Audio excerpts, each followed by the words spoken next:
Por que é que acontecem as dores de garganta? Qual é a origem? Por que é que tem gente que mesmo depois de adulto tem dores de garganta? Por que é que crianças normalmente têm dores de garganta? Eu estava conversando com meu irmão e eu tenho sobrinhos pequenos, como vocês devem saber. E ele estava me contando que essa noite um dos pequenininhos, né, ele tem 2, acordou com tosse, começou a engasgar e enfim, ficou com um pouco de falta de ar. E eles tiveram que levar ele para o hospital para dar uma olhada, né? Algo urgente. É aquilo que a gente fala, o bioalinhamento, ele trata as disfunções. Obviamente, ele trata a origem dos sintomas, só que tem situações emergenciais. O tratamento com bioalinhamento não é emergencial. O tratamento com bioalinhamento é para ser feito, e aí o organismo, ele precisa de um tempo para se adaptar aos estímulos realizados. Então, olha, as dores de garganta normalmente acontecem por uma sensação muito grande de não poder se expressar. Então, pensa comigo, olha só, as crianças, elas não sabem, não têm, às vezes, argumentos, né? Então, elas querem um doce, sei lá, fora do horário que pode comer esse doce, elas não conseguem se expressar de forma adequada, ou talvez até para convencer aquele adulto, convencer os pais de que, nossa, eu quero porque quero. E aí, muitas vezes ela é contida. E tá certo, não tô colocando aqui que tá errado, o que é certo, o que é errado. Mas eu tô colocando aqui como talvez o organismo dessa criança se manifesta. Então, olha que interessante. Quando não consegue se argumentar, mas não vai ser toda vez que falar um não para uma criança, ela vai ter dor de garganta. Isso deve ser sentido pela criança como assim algo vital para ela. Algo que, nossa, era importante demais. Por isso que, olha, atinge muitas crianças, né? As dores de garganta têm muitas manifestações, porque elas vivem tudo de maneira vital. Elas vivem muita coisa de maneira vital. Então, assim, ó, é vital eu estar com meu pai e com a minha mãe, é vital eu, sei lá, se tem os coleguinhas da escola, se já estuda, é vital esse brinquedo. Então, perde o brinquedo ali, para ela, se é muito importante aquele brinquedo, é como se fizesse parte dela.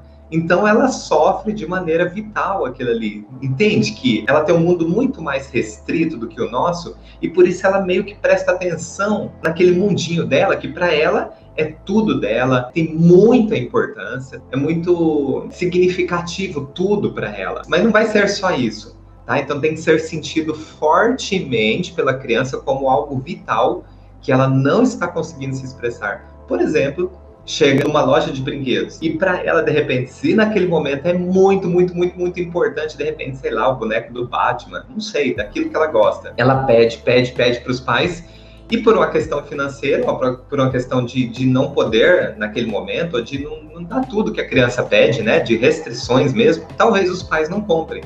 Mas se ela sentir isso como se fosse vital, nossa, eu não posso viver sem isso, enfim, alguma coisa assim, claro que ela não tem esse pensamento, eu não posso viver sem isso. Ela simplesmente sente. É como se aquilo já fizesse parte dela. E aí ela vai embora frustrada, como se parte da vida dela ficasse ali na loja. Adivinha o que pode ser que aconteça? Dor de garganta, porque ela não conseguiu, claro que ela não percebe isso conscientemente, não tem essa cognição de explicar, ela não conseguiu se expressar adequadamente. E olha que detalhe interessante, normalmente como é que uma criança se expressa? É através do choro, né? É a maneira dela mostrar que ela não está contente com algo, porque ela não sabe argumentar, ela não tem esse poder de argumento, ela simplesmente fala, eu quero, e se não dá, ela pega e abre a boca. O argumento dela é o choro, e vai chorar mais alto, e vai chorar muito forte. Então percebe que a intensidade pode trazer uma dor de garganta para essa criança, porque foi sentido assim para ela, como algo vital. É isso que a gente tem que associar numa criança. E a gente tem que viver um pouquinho ali, será que isso era vital para ela? Então, se o seu filho, ou se o teu paciente chega com uma queixa de dor de garganta, então já comece a olhar o que aconteceu pouco antes do início desse sintoma, que para ela, provavelmente ela viveu isso de forma vital, a vida dela mudou a partir daquilo ali, ou, enfim, aquilo foi muito forte, pode ter sido muito forte. Lembrando que o nosso julgamento de adulto é um, o julgamento da criança é outro, né? Então, o que para ela, de repente, é vital, a gente fala assim, besteira, um brinquedo, ela tem tanto. Não é bem assim, tá? Só reforçando que não vai ser também qualquer coisa. Agora nunca mais pode falar não para uma criança, vai ficar mimada. Não, não é isso. É só para a gente poder entender os processos. Não estou falando aqui de certo ou errado. só para a gente poder entender os processos. Até porque, se fosse assim, cada vez que falasse não, todas as crianças teriam dores de garganta ininterruptas. Tá? E o que acontece com o adulto, então? O adulto já tem um poder de argumentação maior. Por que o adulto, muitas vezes, tem dores de garganta? Então, olha comigo, segue o mesmo roteiro, tá? Se a gente não consegue ter um poder de argumentação muito forte e a gente vive uma situação onde eu não fui capaz, através de palavras, argumentações, mudar aquele cenário, pode ser que eu vá desenvolver uma dor de garganta. Então, para o nosso paciente que sempre está apresentando dores de garganta, e às vezes ele falta, seja qual for a terapia, o tratamento que você faz nele, de repente ele falta porque ele fala assim, olha, eu tô com dor de garganta. Ou começa a reclamar, eu não entro na atividade física porque toda hora eu tô com dor de garganta, essa semana eu tava tomando remédio. Olha só, é um ciclo. Então o que a gente pode fazer? A gente pode tratar, não exatamente a dor de garganta, mas a gente pode tratar o que veio antes da dor de garganta, na raiz do problema, o que desperta esse comportamento que se manifesta com uma dor de garganta. E eu digo mais, isso tem uma vantagem. Putz, a tua vantagem sentir dor na garganta é desconfortável. Sim, eu vou explicar para você. Vamos supor, eu quero viajar para Cancún. E eu vou lá e falo com a minha esposa, olha, vamos viajar para Cancún, vamos passar 5 dias. Eu já fiz uma programação, a gente tem um dinheiro aqui que dá pra gente ir. O meu sonho é ir para Cancún. E aí eu tô argumentando aqui com ela. Só que ela fala assim, mas olha, eu já fiz planos com esse dinheiro. Então a gente não vai viajar nessas férias, muito menos para Cancún. A gente vai viajar para casa da minha mãe. A gente vai ficar um tempo com ela e a gente vai dar um sofá novo e uma mesa de jantar nova para ela que ela tanto quer. Aí você tenta argumentar, mas a gente precisa de uma segunda lua de mel, enfim. Não, mas isso aí você já sabia, você que fez os planos, tem que fazer agora, porque esse ano ela faz 70 anos, é significativo para ela, só tem eu de filha, entendeu a argumentação? E aí vai chegando num ponto que talvez você não consiga convencer, mas se aquilo, detalhe, se aquilo para você era vital, essa viagem, se você estava contando, isso mudaria a sua vida, isso te daria talvez mais gás para trabalhar mais um ano inteiro, significaria uma renovação, se sentir mais jovem, é o seu sonho, você nunca foi para Cancún, nunca foi para um lugar paradisíaco, enfim, ou você sabe que a sua vida mudaria dali em diante, ou até você viveria uma vida que nunca sonhou, pelo menos por 5 dias. Então, desde que seja chocante nesse ponto para você, olha aí a argumentação não acontecendo, não sendo suficiente. Pode ser que você, por não ter conseguido se expressar, comece a ter uma dor de garganta. E Adalto, você falou de uma vantagem, qual é a vantagem então? Você esqueceu de falar, não esqueci não. Presta atenção no que eu vou te dizer agora. O nosso organismo, ele sempre trabalha a favor. Se ele trabalhasse para nos destruir, sabe o que ele fazia? O coração parava de bater e pronto, tá destruído, você morre na hora. Ele causava em você uma parada respiratória e pronto. Ele causava em você um bloqueio neural, você desmaiava e pronto. Então não existe isso do nosso organismo ser autodestrutivo. O nosso organismo é biológico e biológico sempre trabalha para sobreviver, sempre trabalha para disseminar a espécie. Então, pensa comigo aqui, uma plantinha que você poda, ela cresce tudo de novo. O nosso corpo, se você arranha, ele vai lá e se regenera. Então, a gente só precisa entender por que é que acontecem certos comportamentos. Não quer dizer que são autodestrutivos, como, por exemplo, uma dor de garganta. Então, qual é a vantagem por trás da dor de garganta? Olha, se eu entendo a raiz do problema, que é eu não conseguir me expressar de forma suficientemente persuasiva para poder convencer uma outra pessoa, seja a esposa, seja o chefe, qualquer pessoa, tentar um convencimento que você não conseguiu através de palavras, então o meu organismo ele vai responder de uma forma a diminuir a função desse órgão. Porque aí, se eu não consigo me expressar, vem a dor de garganta trazendo um comportamento onde eu fico um tempo parado até eu encontrar uma argumentação suficiente para poder mudar a visão da outra pessoa com quem eu estava conversando, mas até então nada saiu, não do meu jeito. Tá? Então, a dor de garganta impossibilita, olha só os efeitos, fica ruim de comer, ou seja, eu não engulo aquilo que eu ouvi. Eu não estou engolindo isso de que eu tenho que fazer desse jeito, mas eu não sei o que argumentar. O que mais? Fica ruim para comer, né? Engolir. Fica ruim para falar. Então, opa, diminui essa função. Quanto mais eu tento argumentar e não consigo mudar a minha vida, opa, tem alguma coisa que não está dando certo.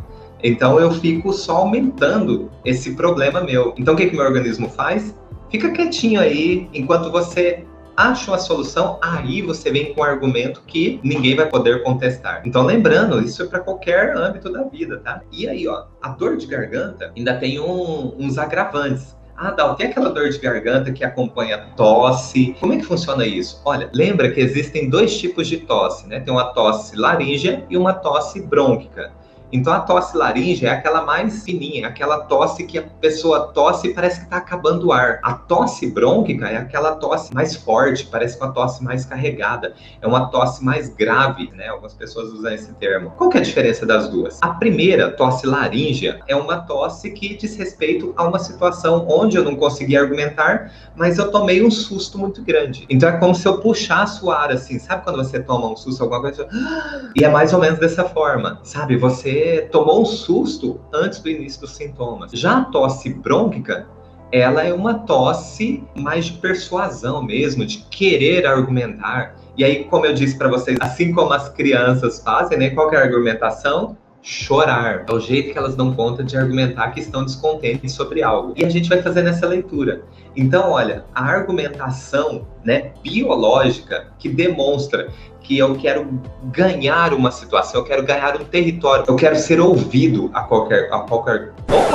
quero ser ouvido a qualquer custo. E aí, enfim, vem essa tosse mais brônquica, né, mais carregada.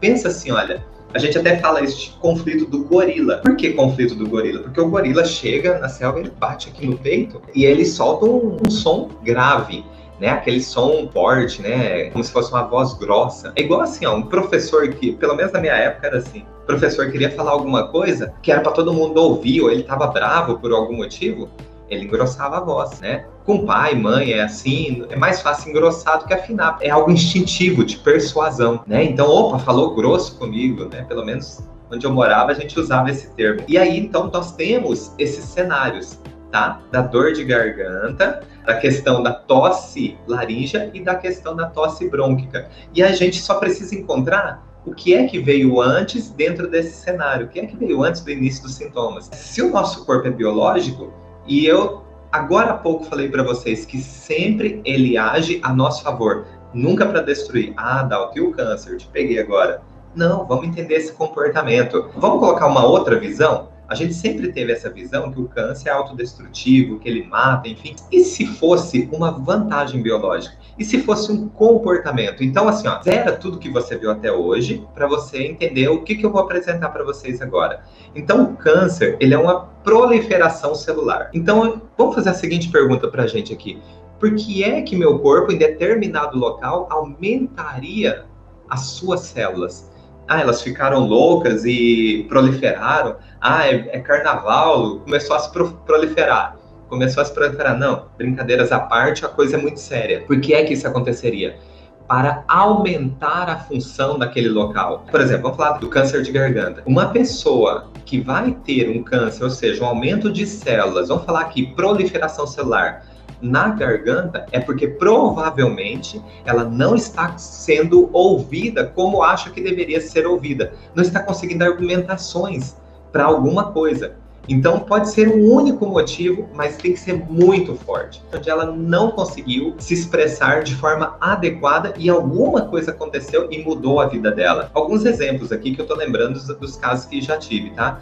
Pode ser uma separação que ela não queria de jeito nenhum, ela não conseguiu argumentação. Pode ser uma separação que ela queria se separar, mas ela não conseguiu argumentar como se livrar daquela pessoa que ela não queria estar mais junto. Pode ser um emprego que ela teve que recusar, mudar para outro estado, mudar para outro país, e aí ela recusou e foi demitida.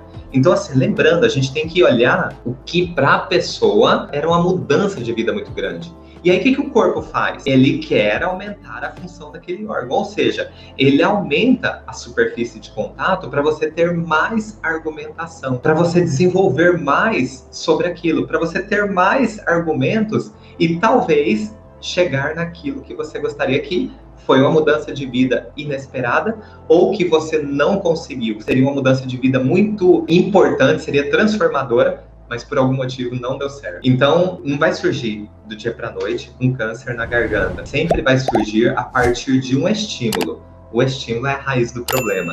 O restante é comportamento. O câncer é um comportamento. Então, olha, vá lá na origem. Tudo bem, ótimo tratar os sintomas, vai amenizar muito o paciente. Mas igualmente importante é tratar a causa primária. E aí você começa a ter uma sessão, seja lá o que for que você aplica com o seu paciente, uma sessão mais ampliada. Aí você consegue, possivelmente, ter resultados mais rápidos com o seu paciente. Então vai lá, coloca na prática, que você já vai estar aplicando, sabe o quê? O bioalinhamento na sua sessão. Só com essa informação, você já começa a aplicar. Descubra a causa primária e atualiza. Faz o seguinte, pergunta para ele como está hoje, no momento presente, a vida dele em relação a essa informação primária. E aí ele vai te explanar. Só o fato dele trazer para a consciência, muitas vezes, já ajuda muito o teu paciente. Então faz isso.